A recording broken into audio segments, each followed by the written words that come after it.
Hello বন্ধুরা, সবাই কেমন আছো?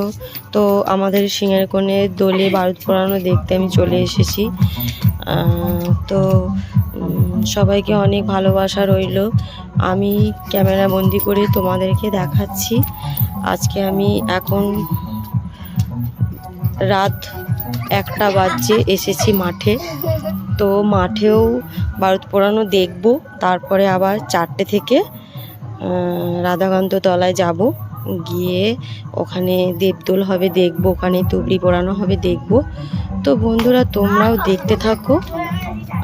আশা করি তোমাদের সবারই দেখে ভালো লাগবে। যারা যারা দেখেছো আমাদের সিংহের কোণের দোল, আশা করি জানো কতটা কি হয়, কত বড় অনুষ্ঠান এটা। আর যারা না দেখে আছো তারা সবাই আশা করি আমার ভিডিওটা দেখবে। তো কেমন লাগলো সবাই ভিডিওটা একটু বলবে। আর সবাইকে আমি বলেছিলাম যে আমাদের সিংহের কোণে বাড়ি, এই যে তুবড়ি পোড়ানো শুরু হয়ে গেছে, এখন প্রায় 4টে বাজছে। তো মাঠ থেকে দেখতে দেখতে আবার এখানে চলে এলাম। আজকে ইচ্ছা আছে যে সারা রাত দেখবো, তো সকালবেলা একদম বাড়ি যাব। তো কত সুন্দর তুবড়ি পোড়ানো হচ্ছে, তো দেখো তোমাদের কেমন লাগলো সবাই কিন্তু বলবে আমাকে কমেন্ট করে। অসাধারণ, দেখো দেখতে থাকো। সবাই তো এই জিনিসটা দেখতে পায় না। ভোরবেলার দিকে অনেকেই ঠাকুরের রাধাকান্ত তলায় অনেকেই আসে না, তো দেখতেও পায় না।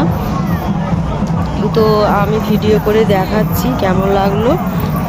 আশা করি সবাই সামনের বছর হলেও একটু দেখতে চলে আসবে। খুবই আনন্দ লাগলো, খুবই ভালো লাগলো।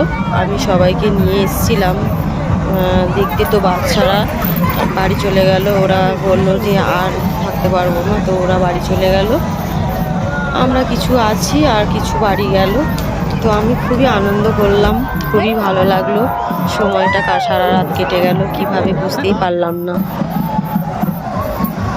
তো দেখো, একটার পর একটা তুবড়ি পোড়ানো হচ্ছে।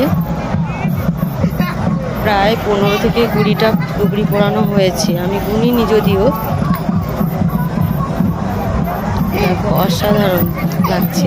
আমার তো খুবই ভালো লেগেছে। বন্ধুরা, তোমাদের কেমন লাগবে সবাই বলো।